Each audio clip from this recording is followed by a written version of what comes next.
ACB విచారణకు కేటీఆర్ పూర్తిగా సహకరించారా? విచారణలో ఏసీబీ అధికారులు అడిగిన ప్రశ్నలనే మళ్లీ అడిగారా? తనను ఎప్పుడు అరెస్ట్ చేస్తారంటూ ఏసీబీ అధికారులను కేటీఆర్ పదే ఎందుకు అడిగారు?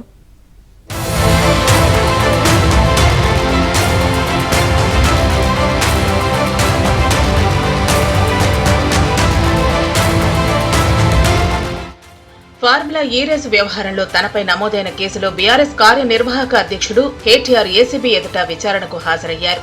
ఉదయం 10 గంటలకు ఆయన ఏసీబీ కార్యాలయానికి చేరుకున్నారు. ఆయన వెంట న్యాయవాది రామచంద్రరావు ఉన్నారు. ఈ కేసు దర్యాప్తు అధికారి డీఎస్పీ మజీద్ ఖాన్ మాజీ మంత్రిని విచారించారు. జాయింట్ డైరెక్టర్ రితిరాజ్ పర్యవేక్షించారు. విచారణను వేరే గది నుంచి చూసేందుకు కేటీఆర్ న్యాయవాదికి అనుమతించారు.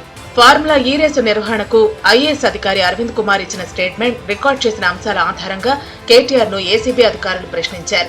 ఒప్పందంలో కేటీఆర్ పాత్ర, విదేశీ సంస్థకు నగదు చెల్లింపుల్లో ఇచ్చిన ఆదేశాలపై విచారించినట్లు తెలిసింది. 55 కోట్లు విదేశీ కంపెనీకి ఎందుకు చెల్లించారు? ఇది నిబంధనలకు విరుద్ధమని మీకు తెలీదా? ఆర్బీఐ పర్మిషన్ ఎందుకు తీసుకోలేదు? ఇలా వివిధ ప్రశ్నలు సంధించినట్లు సమాచారం.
గంటల పాటు కేటీఆర్ ను విచారించారు. ఎప్పుడు పిలిచినా అందుబాటులో ఉండాలని ఏసీబీ అధికారులు సూచించారు. విచారణ తర్వాత కేటీఆర్ మీడియాతో మాట్లాడారు.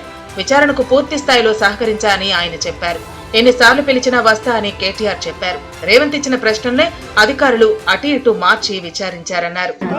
ఏసీబీ వాళ్ళు అన్ని ప్రశ్నలు ఏవైతే అడిగారో వాటన్నిటికీ సంతృప్తికరంగా నాకు ఉన్న అవగాహన మేరకు, నాకు తెలిసిన మేరకు వివరంగా సమాధానం ఇచ్చాను.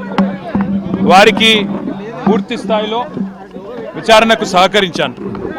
అదేవిధంగా వారు మళ్ళీ ఎన్నిసార్లు పిలిచినా, ఎప్పుడు పిలిచినా తప్పకుండా తిరిగి వస్తానని కూడా చెప్పాను. అదే మాదిరిగా కేసు ఏదైతే పెట్టారో ఇదొక చెత్త కేసు, ఇందులో విషయమే లేదు, మీరు అసలు ఏం చేస్తున్నారో కూడా ఈ ప్రభుత్వ ఒత్తిడిలో మీకే తెలియదు, పూర్తి స్థాయిలో అసంబద్ధమైన కేసు అని కూడా వాళ్ళకి చెప్పాను. వాళ్ళు పాపం రేవంత్ రెడ్డి రాసిన 4-5 ప్రశ్నలు పట్టుకొని ఆ 4-5 ప్రశ్నలే 40 రకాలుగా అడిగారు. కొత్తది అడిగిందేమీ లేదు, కొత్తది ఒకటి కూడా లేదు. ఏసీపీ ఆఫీస్ వద్ద మీడియాతో మాట్లాడుతుండగా పోలీసులు అడ్డుకోవడంతో బీఆర్ఎస్ భవన్ కు వెళ్లారు కేటీఆర్. సీఎం రేవంత్ పై మండిపడ్డారు. అందుకే భయపడేది లేదు, బాధపడేది లేదు, ఎన్నిసార్లు పిలిచినా అవుతా. కానీ మీరు మాత్రం దయచేసి తదేక దీక్షతో మన నాయకుడు కేసీఆర్ గారు చెప్పినట్టుగా ఉద్యమంలో ఎంతైతే కమిట్మెంట్తో పనిచేసినామో అంతే కమిట్మెంట్తో పోదాం. వాళ్ళు ఎన్ని ప్రశ్నలు పెట్టినా, ఎన్ని సవాళ్ళు వేసినా, ఎన్ని రకాల ఇబ్బందులు పెట్టినా, ఎన్ని రకాల కొత్త రకాల కేసులు పెట్టినా భయపడేది లేదు, తల వంచేది లేదు. నిజాయితీకి ధైర్యం ఎక్కువ.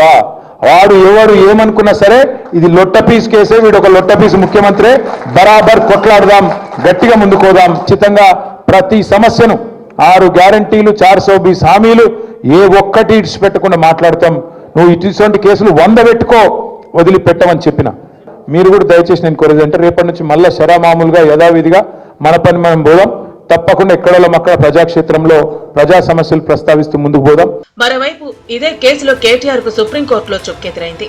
ఆయన దాఖలు చేసిన క్వాష్ పిటిషన్ పై తక్షణ విచారణ చేపట్టేందుకు సర్వోన్నత న్యాయస్థానం నిరాకరించింది. దీనిపై తక్షణ విచారణ అవసరం లేదని సీజేఐ ధర్మాసనం అభిప్రాయపడింది.